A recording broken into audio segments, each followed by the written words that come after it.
Bonjour à toutes et à tous, j'espère que vous allez bien. Donc ici c'est Margot et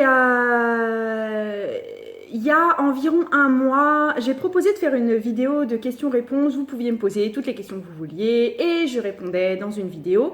Et en fait, j'ai trop adoré l'exercice, les échanges qui en ont résulté, etc.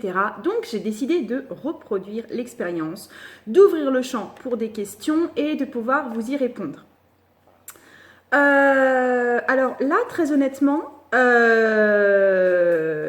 que je vais faire, j'ai pris toutes vos questions. Il n'y en a pas énormément, mais elles sont toutes intéressantes. Mais honnêtement, je les ai survolées et je me suis quelque part forcée à ne pas préparer des réponses pour moi dans ma tête en avance ni quoi que ce soit.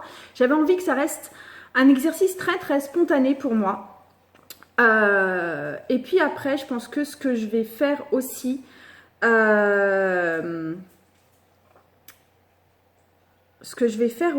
c'est qu'il y a des chances que toutes les questions que je reçois maintenant de façon assez régulière, je les garde dans un fichier et que quand il y en a suffisamment, et ben, je prends le temps de faire une vidéo et je réponds à tout un peu en bloc. Donc voilà, ça c'est la petite décision de fin d'année scolaire. Donc, j'ai une question de Mamie Douceline. Laure, si tu te reconnais, quel âge as-tu? C'est cadeau, j'ai 39 ans. Et j'ai... Alors, ok, c'est juste une question... Je me suis demandé sur le coup, mais pourquoi elle me demande ça? On s'en fiche, mais en fait, ouais, ça peut vous intéresser quel âge j'ai. Donc j'ai 39 ans, j'aurai 40 ans en janvier. Ah, Mamie Douceline qui me dit, ah, j'en ai une autre. As-tu toujours été féminine ou le travailles-tu? Que penses-tu de travailler sur sa part de féminin masculin?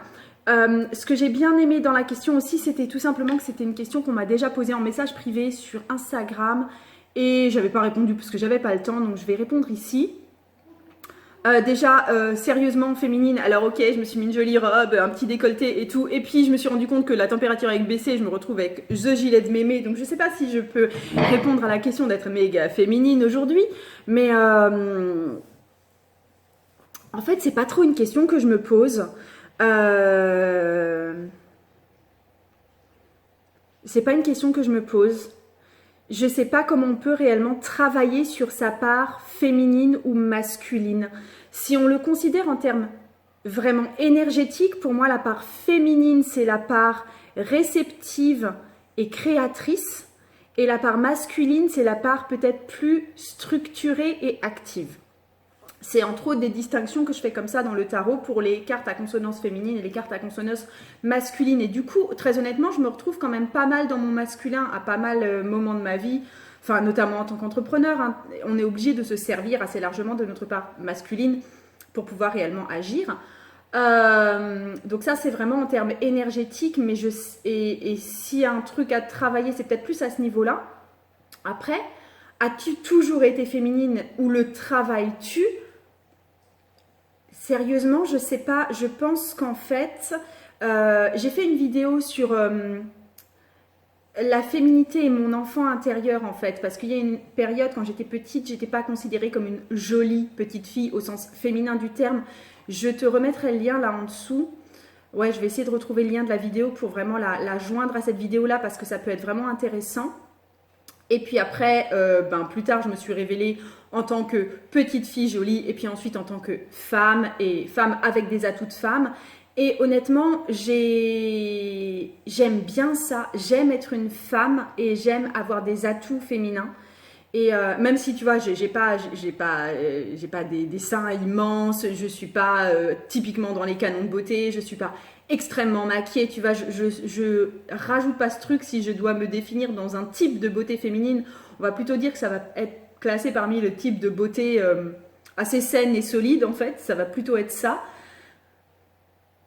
Je le travaille pas forcément, mais je prends du plaisir à ça.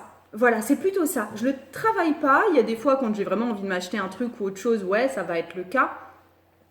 Mais sinon, c'est plutôt dans le plaisir de l'être, dans le plaisir de que mon homme me trouve jolie aussi, dans le plaisir de me trouver jolie moi-même. C'est vraiment être là-dessus que je vais jouer. Et du coup, il n'y a jamais vraiment eu de... J'ai pas eu à le travailler tout simplement parce que j'ai jamais eu de combat à livrer contre moi-même où je me trouvais avec des parties de mon corps qui me déplaisaient fortement.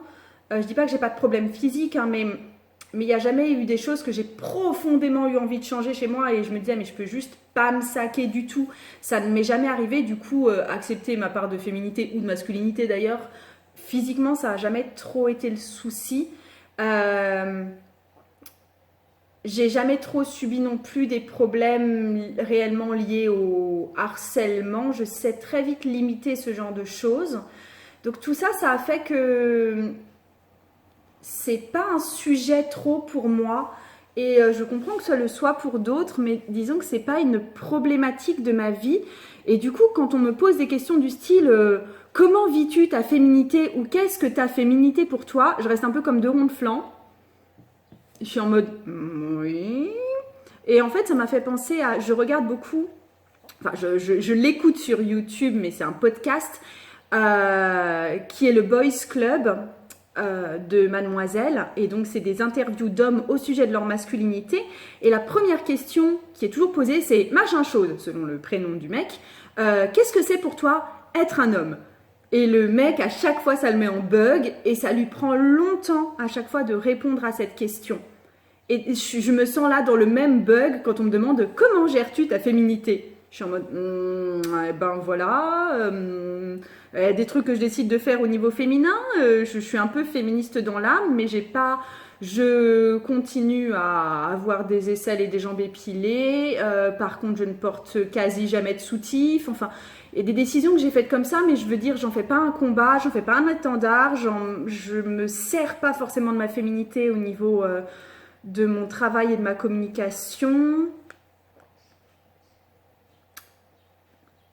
Je me souviens quand j'étais ado, j'ai découvert la sexualité dans le genre où ça pouvait être un moyen de me faire aimer et de pouvoir avoir du monde autour de moi.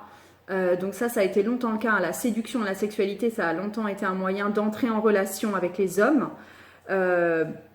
Là, c'est plus le cas. C'est un moyen d'entrer en relation avec mon homme, mais c'est pas du tout la même chose. Voilà, mais dis-moi s'il y a un point parmi tout ce que je viens d'évoquer que tu as envie que je développe une autre fois parce que, comme je te dis, je suis un peu en bug. Ok J'ai une question de Made47. Tu as un drôle de nom, Made. Hey coucou, cette fois-ci ce sera une question personnelle.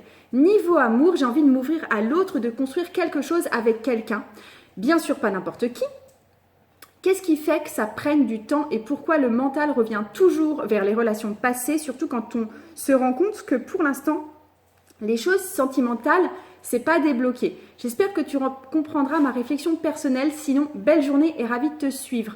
Je vais prendre une carte de tarot pour toi, mais avant, là, moi, ce qui me vient intuitivement, c'est t'as envie de construire quelque chose avec quelqu'un et bien sûr, pas n'importe qui. Ça coince là, sérieusement, pour moi, c'est là ton vrai point de frottement. Tu cherches quelque chose pour construire et tu ne t'ouvriras à l'autre que quand tu seras sûr que tu pourras construire. Sérieusement, c'est à quel moment que tu penses avoir des garanties nécessaires pour construire? Par construire, j'imagine que c'est avoir une maison ensemble et des enfants ensemble et un truc comme ça. Peut-être que le couple, c'est juste le couple dès les toutes premières minutes et que tout de suite s'investir dans je ne m'ouvrirai que à partir du moment où je serai sûre que je pourrai compter sur l'autre pour pouvoir construire, c'est d'office te placer dans une situation où tu ne t'ouvres pas et où du coup l'autre ne s'ouvre pas. Et ensuite, bien sûr, pas n'importe qui. Pourquoi pas? Ton grand n'importe qui, ça peut devenir ton grand tout court. Peut-être que tu as une notion de tri et de vouloir être sûr et de vouloir un certificat de bonne conduite chez l'autre qui est un tout petit peu exigeant pour une femme qui ne donne rien jusqu'à avoir obtenu quelque chose. peut-être que le principe, c'est de s'ouvrir à peut-être n'importe qui, et ce sera jamais n'importe qui, je te rassure, ce sera toujours celui qui te conviendra au moment où tu en as besoin. Et attends, mais du coup, j'ai pas pris le jeu. Attends, j'arrive. Tiens, ok. Nicoletta Ceccioli qui parle des trucs qui dérangent. Vous m'avez vu en entier, vous avez vu comme il est trop sexy mon gilet. Donc, mais vu que j'ai un peu chaud, je l'enlève et je retrouve toute ma féminitude exacerbée là. Un truc de ouf. Ok, ma belle Made 47, qu'est-ce que tu as besoin de savoir pour pouvoir t'ouvrir à l'autre?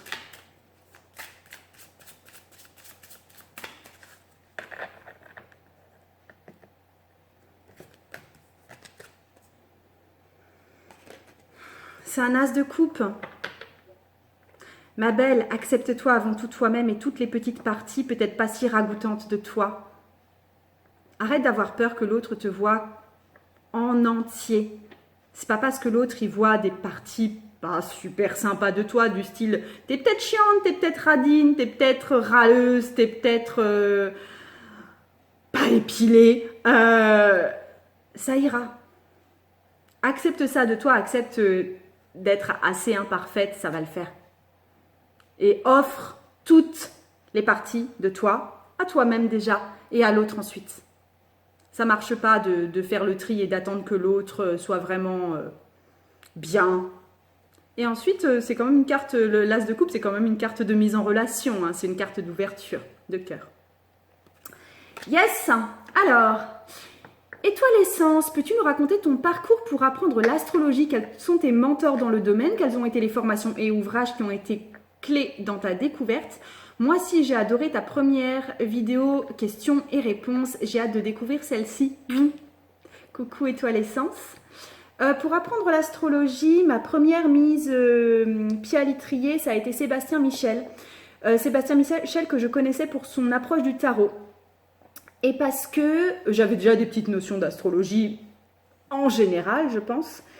Et à chaque fois, j'aimais, enfin honnêtement, j'aimais pas trop, mis à part quand on pouvait appliquer ce qui se passait au niveau des transits, quand on pouvait le mettre dans, tu sais, dans des tirages de tarot, par exemple, faire des tirages de tarot autour de la lune, ça me plaisait bien, mais c'était vraiment l'action des transits et donc l'énergie dans laquelle on baignait tous, et donc là, je pouvais me faire des tirages pour moi et ça me plaisait bien.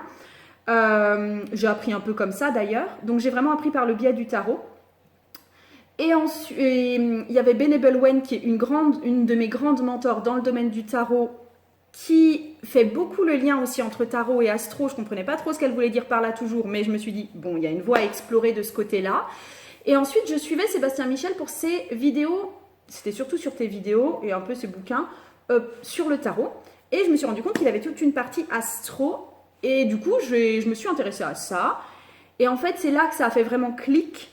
Parce qu'il avait une approche de l'astrologie qui m'a dit mais c'est absolument ça. Et du coup après j'ai découvert d'autres personnes américaines, celles-là qui avaient la même approche que lui. C'est-à-dire ne pas définir le thème astral comme un portrait de soi, et parce que souvent c'est complètement à côté de la plaque, faut bien le dire, mais comme une espèce de mode d'emploi, comme un soi idéal qu'on pourrait tendre à être et qui du coup va nous fournir des réponses quand on ne se sent pas bien dans un champ de vie, de se dire ah mais je vais regarder précisément telle ou telle planète qui correspondent à tel ou tel champ de vie ou telle expérience émotionnelle.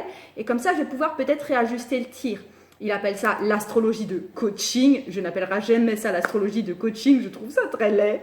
Mais n'empêche qu'il y a ce truc de pouvoir améliorer sa vie grâce à cette connaissance de ce nous idéal représenté dans le thème astral qui n'est pas notre nous terrestre. Et ça, j'ai adoré. Et c'est à partir de ça que ça a fait clic. J'ai étudié d'abord avec Sébastien Michel, après avec des Américaines. Et puis après, j'ai complété avec, très honnêtement, pas mal de bouquins que j'ai trouvés dans ma bibliothèque, donc de ma ville, qui étaient cette fois-ci beaucoup plus conformes à telle planète égale tel truc qu'on fait dans la vie et tel signe égale tel caractère que cette planète doit avoir. C'est une approche qui me plaisait moins, mais ça m'a permis d'avoir une vision plus globale et peut-être plus franco-française et peut-être plus normée comme ça.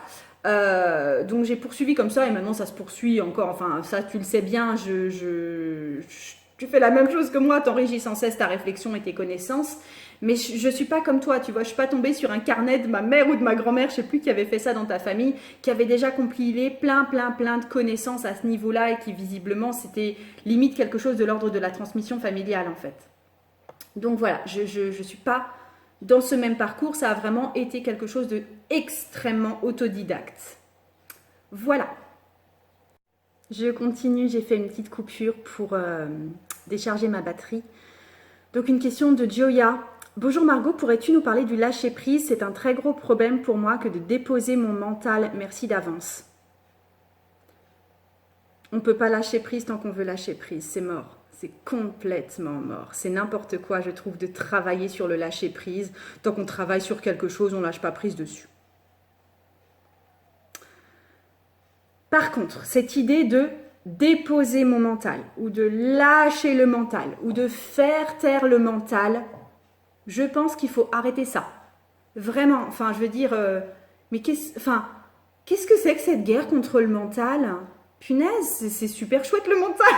Ça nous permet de faire des projets, ça nous permet de dater, ça nous permet de parler, ça nous permet d'entrer en relation avec les autres ici sur cette terre, étant donné qu'on n'est pas des espèces d'anges complètement télépathes H24. Ça nous arrive, oui, mais alors franchement, c'est pas tout le temps, quoi. Je sais pas vous, mais pour moi, c'est pas tout le temps. Donc, le mental, c'est un truc génial. Vraiment. Et si votre mental, il se met à partir en boucle, parce que des fois, je suis tout à fait OK, il part en boucle sur une idée fixe, des fois, c'est franchement pas une idée super agréable, et il n'arrête pas, et on dit, chut, non, mais chut, et c'est mort, mais c'est mort. Et en fait, je pense que tu mérites, quand le mental, la plupart du temps, ton mental t'embête pas trop. Effectivement, il t'aide à gérer ton quotidien, il t'aide à t'exprimer, il t'aide, voilà, il t'aide à formuler ce qui serait autrement complètement évanescent. Mais quand il insiste sur un truc, c'est que tu veux pas l'écouter. Donc tu t'arrêtes, tu prends un temps de pause et t'écoutes ce qu'il te dit. Et c'est précisément là-dessus que tu dois travailler. Peut-être que ton mental, il te dit que tu es trop nulle pour pouvoir te débrouiller toute seule. Et que non-stop, il te le rappelle. T'es trop nulle pour pouvoir te débrouiller toute seule. T'es trop nulle pour pouvoir te débrouiller toute seule. Et franchement, de toute façon, tu n'y arriveras pas parce que t'es vraiment trop nulle pour pouvoir te débrouiller toute seule. Sérieusement, tu crois que tu vas pouvoir y arriver toute seule? C'est même pas la peine que ça se soit ressassé sans cesse et que tu dises que c'est une pensée tellement insupportable et tellement désagréable. Et dans tous les livres de développement spirituel et de développement personnel, on t'a tellement appris de penser positif et de penser à ta propre valeur et que tu valais vachement mieux que tout ça et de penser que tu mérites les choses que tu ne t'autorises pas à penser ça. Mais peut-être que ça vaut le coup de s'asseoir avec ça et te demander, mais punaise, pourquoi est-ce que je pense vraiment ça de moi? Et de pleurer là-dessus pour pouvoir tout doucement pouvoir le démêler. Peut-être que de pouvoir en parler et de pouvoir y penser en conscience, sans vouloir lâcher prise dessus, te permettent d'y voir plus clair là-dedans. Pareil, Nicolata Ketcholi me paraît parfaitement indiqué. Alors, je vais tirer deux cartes. Je vais en tirer une sur ce que semble te répéter ton mental. Mais je pense que j'en suis pas loin dans ce que je t'ai dit tout à l'heure. Et ensuite, qu'est-ce que tu peux faire pour peut-être te délivrer de ce truc négatif que ton mental te rappelle sans cesse? C'est pas mal ce qu'il fait. Il te le rappelle sans cesse. Parce que tu refuses de le prendre en considération. Alors, qu'est-ce que le mental de Julia lui dit? Qu'est-ce qu'il te raconte que tu veux pas entendre, mais que tu veux pas entendre? C'est l'impératrice. Et dans ce jeu, je trouve que c'est une impératrice un peu terne. Tu vois? Ok, elle a ce pouvoir créateur, mais c'est comme si elle s'en foutait.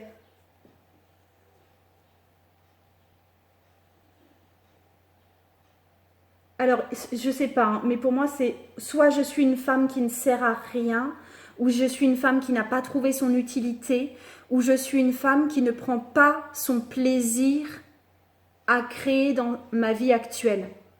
Tu vois, un truc du style, je suis la reine mais j'ai pas de plaisir. Ouais, Yes, c'est ça. Je suis bien casée, je suis la reine dans mon domaine, hein, clairement. Mais il n'y a pas de plaisir. C'est ça que tu prends pas en considération et que tu ne veux pas entendre, que ton mental te dit et que tu ne veux pas entendre de toi. Comment tu fais pour désamorcer ça? Comment? Qu'est-ce qu'il y a là derrière? Qu'est-ce qu'il y a là derrière? Qu'est-ce qu'il y a là derrière et comment est-ce que...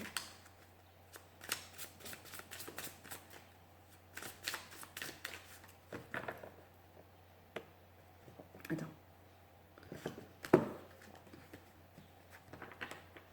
Un set de deniers. Un set de deniers en forme d'araignée qui attend de cueillir des fruits. Enfin, là pour le coup, c'est pas des fruits, hein. Mais alors, il y a beaucoup d'insectes, c'est vrai, mais il y en a beaucoup en général dans le jeu, donc je vais pas forcément les mettre en relief ici. On va pas forcément parler de grouillement, enfin d'un truc dégueulasse. Attends, attends, juste une minute. Pour moi, c'est vraiment un sentiment d'attente. T'attends que quelque chose arrive. Je pense que tu dis que tu pourras lâcher prise et aller mieux, etc. quand quelque chose sera arrivé. Que quand tu auras récolté les fruits de quelque chose. Récolter les fruits de quelque chose, ça peut être par exemple que mon aîné passe son bac par exemple. Que, tu vois, ça peut être, à mon avis, c'est la réussite de quelque chose qui ne dépend pas de toi. Et du coup, ça te fout dans une situation d'attente et tu dis, ben ok, ça vaut le coup encore d'attendre dans cette zone de déplaisir. Ça viendra sans doute pas de l'extérieur. Et même si ce truc arrive, et ça risque d'arriver, hein, je ne pense pas que tu sortiras, que ça te fera sortir de cette zone d'être la reine d'un champ de ruines. Et je m'arrête là, tu peux venir m'en parler en privé, vu que tu es de toute façon sur le groupe ensorcelé. Ensuite, une miss qui m'a posé des questions en privé et à qui je tiens à remonter les bretelles parce que tu n'arrêtes pas de me poser des questions en privé. Jamais, jamais tu ne les montres. Tu as un problème lié à la transparence et à l'exposition. C'est tout. Non, sérieusement quoi. Je t'ai dit plusieurs fois en plus, je ne peux pas répondre à des interrogations lourdes, récurrentes, en privé. Ce n'est pas possible. Déjà, toi, tu as peut-être besoin d'en parler à plus de monde, de t'exposer avec tes problématiques et de rencontrer. Et ensuite, si vraiment tu as besoin que je sois un point de référence, etc., très sincèrement, dans ce cas-là, c'est plus sur un profil d'accompagnement que tu es. Mais voilà, pose tes questions en public. Il y a plein de gens qui sont intéressés par tes questions, par tes doutes, par tes problématiques, par ce que tu traverses. Franchement, il n'y a pas de souci avec ça. Donc, comment un don spirituel de magnétisme peut-il devenir permanent au lieu d'être juste passager? Je pense que c'est...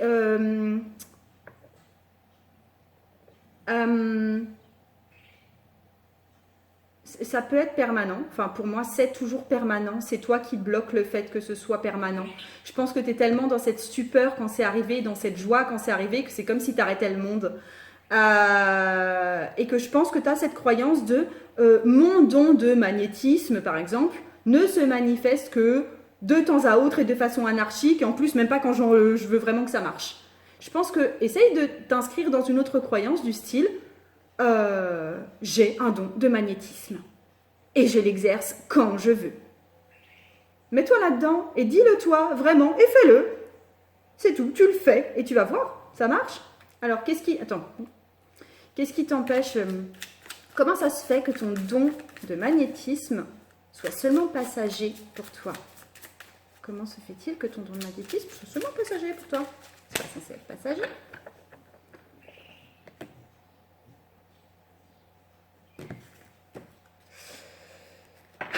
10 de coupe.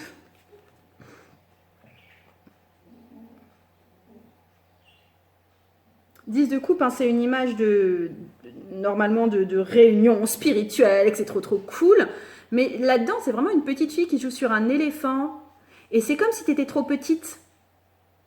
T'as pas le droit, t'es trop petite, t'as pas le droit de jouer avec ça. Donc on te laisse un petit peu. Comme j'ai l'impression d'être face à une gamine. Tu vois, genre t'as 4 ans. Et de temps en temps, sous la surveillance de ta mère, tu as le droit d'utiliser un couteau qui coupe pour l'aider dans la cuisine. Mais juste de temps en temps, pas tout le temps, et quand tu es toute seule, certainement pas. Et je pense que tu es encore dans cette énergie-là, concernant le magnétisme. Je suis trop petite pour faire, et du coup, je peux faire juste parfois. Mais pas tout le temps. Parce que sinon, je ne sais pas ce qui peut se passer, mais il peut se passer un truc. Ça ne se fait pas. J'ai pas l'âge. J'ai pas l'âge. Ok. Et ensuite, tu m'as parlé, tu avais une autre question, c'est après de puissants déblocages émotionnels et s'être transformé, pourquoi n'y a-t-il pas de changement dans ma vie de célibataire? Mon chien vient me faire coucou.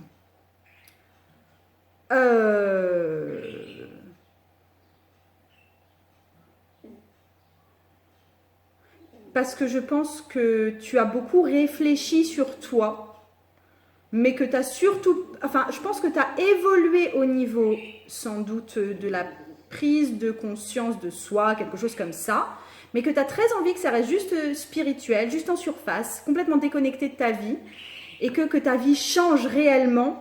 C'est un truc qui te glace.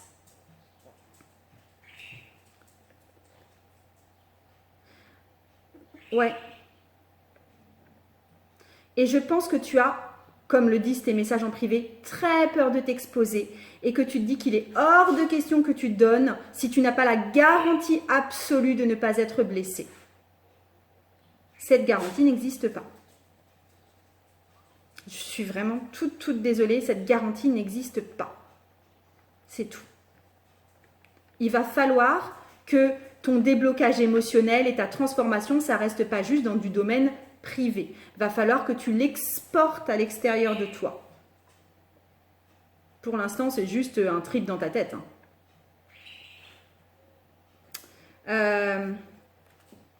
Pareil, pourquoi y a-t-il pas de changement de célibataire dans la vie de cette personne?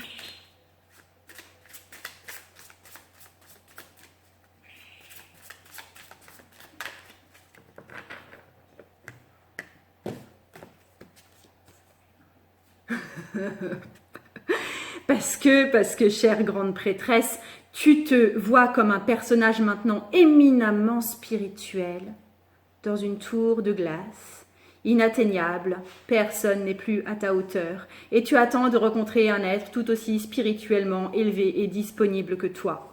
C'est mort, les rencontres amoureuses, elles se font dans la matière, et avec des mecs pas spirituels souvent. Et c'est pas grave. Descends de ta tour d'ivoire spirituelle, là. C'est pas comme ça qu'on baise. Je suis désolée, c'est pas comme ça qu'on baise. Après, je dis pas que la baise peut pas être hautement spirituelle, je dis pas ça. Mais je pense qu'il y a une redescente à faire, là. Ok. Je viens de t'en mettre plein dans la figure et je t'envoie plein de bisous parce que je sais ta douceur, je sais ta gentillesse, je sais ton envie de t'ouvrir et la peur qui te glace aussi.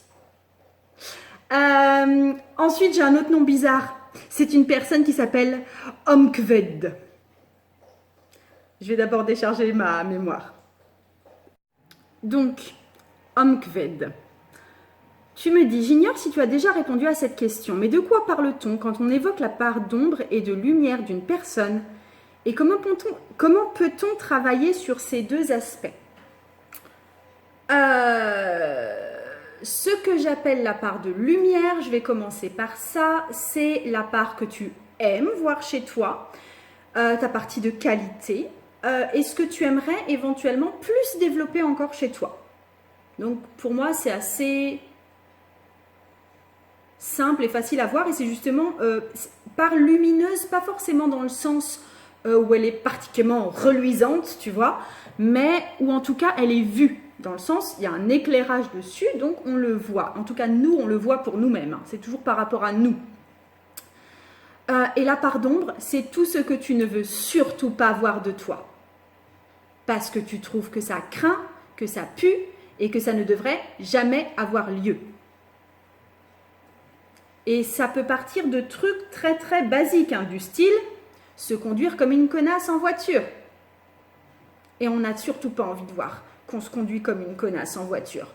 D'accord? Mais il y en a pour qui ça fait carrément partie de la part du lumière parce qu'ils savent très très bien qu'elles sont des connasses en voiture et que ça marche très bien. J'emploie vraiment un exemple assez grossier et assez vulgaire dans ma bouche, mais volontairement.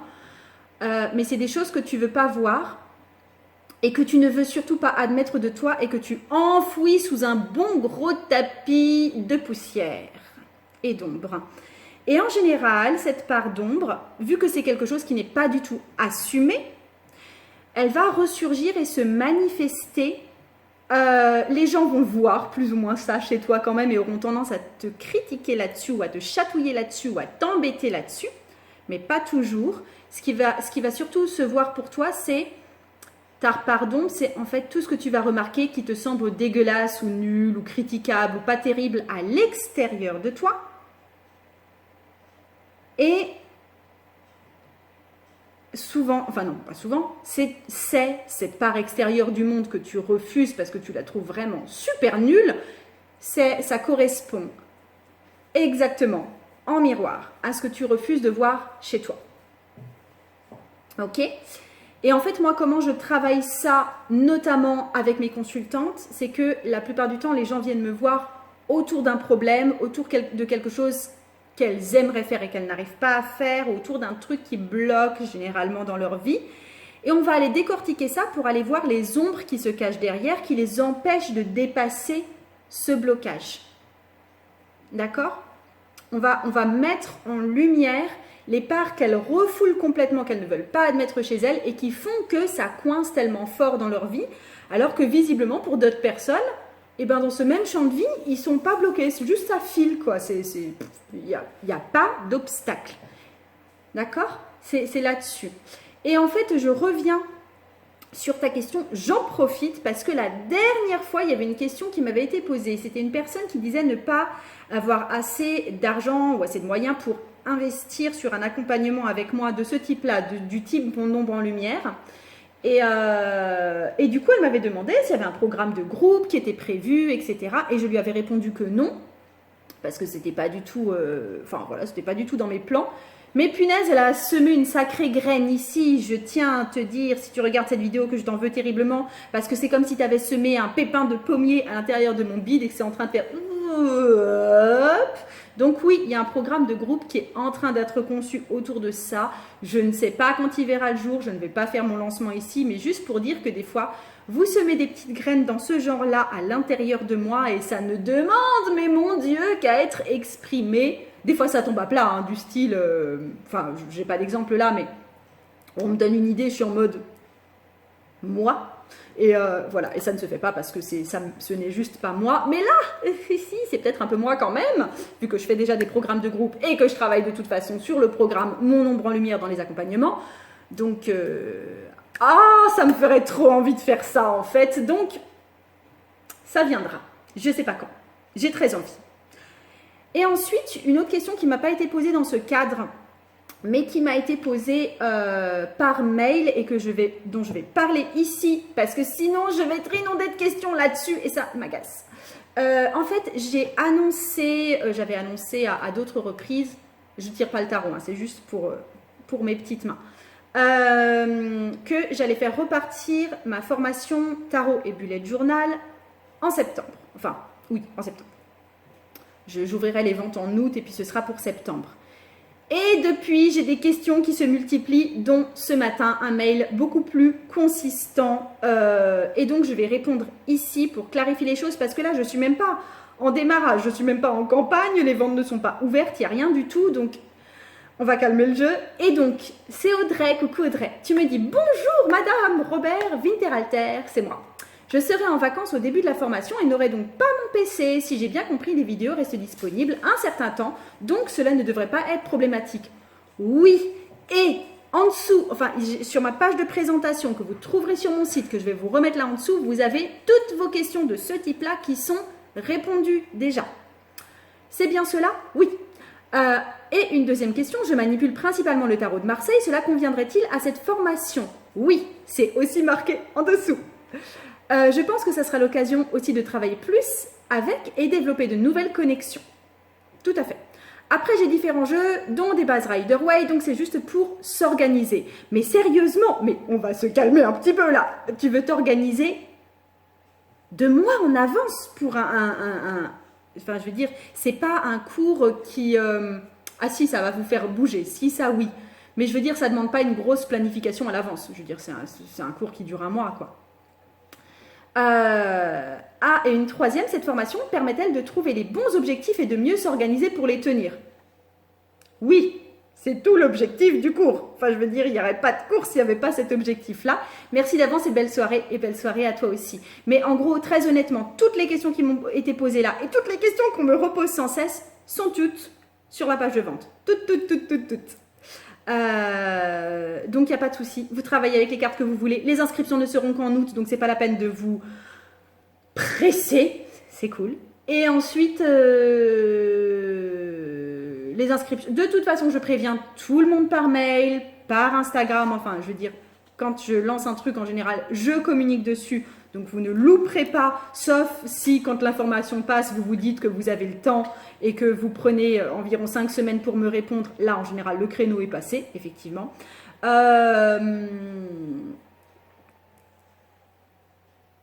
Voilà. Et j'ai aussi beaucoup de questions sur l'initiation au tarot intuitif. En fait, j'ai fait partir la formation initiation au tarot intuitif. On arrive sur le module 4, si je me souviens bien.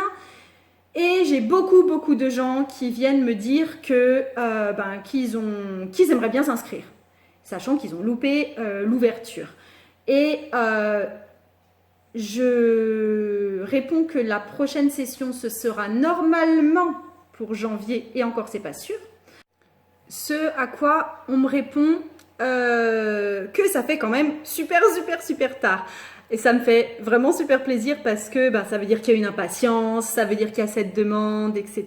Donc c'est plutôt super gratifiant pour moi. Mais après, effectivement, c'est pas la seule formation que je fais rouler, c'est pas le seul service que je propose. Et pour moi, pour mon investissement personnel et pour mon épanouissement professionnel, je n'ai pas envie d'être tout le temps en train de faire cette formation et d'être en train de la proposer sur un rythme très soutenu, très régulier, sans jamais de trou ni rien. J'ai aussi envie de temps en temps de ne pas être dans l'initiation au tarot intuitif et d'être en train de faire d'autres choses, d'être en train de me concentrer sur mes accompagnements, d'être en train de concevoir d'autres choses, type le programme que je mettrais peut-être pour un groupe au sujet de l'ombre et de la lumière, type Astro Tarot, type le bullet journal et le tarot. C'est d'autres choses sur lesquelles j'adore passer du temps et c'est hors de question que je sorte ces projets-là de ma vie pour ne faire que de l'initiation au tarot intuitif, même si j'adore faire ça. Ce que j'adore dans mon métier, c'est aussi la pluralité que ça offre. Voilà. Ceci dit, honnêtement, je suis en train de vraiment réfléchir pour l'offre initiation au tarot intuitif, après, je pense le relancer encore une nouvelle fois en janvier, comme je vous l'ai dit, mais après, il y a des chances que je le repropose, que je le mette en vente libre, en fait, de façon permanente et sans forcément un soutien de ma part pour des questions-réponses, etc. Que ce soit juste un cours en ligne qui soit juste disponible de façon permanente, mais cette fois sans le soutien et la disponibilité que j'offre et que moi je puisse me concentrer plus sur des choses qui sont peut-être plus neuves pour moi. Donc voilà, si vous avez d'autres questions, si vous avez des précisions à m'apporter, vous n'hésitez surtout pas. J'aimerais, comme je vous l'ai dit, refaire ce format de vidéo parce que ça m'éclate bien et moi ça me permet d'être vraiment au contact des problématiques du moment pour les gens qui me regardent et aussi de savoir ce que vous attendez, d'avoir de nouvelles idées, etc. Donc je vous fais d'énormes bisous et je vous dis à très bientôt.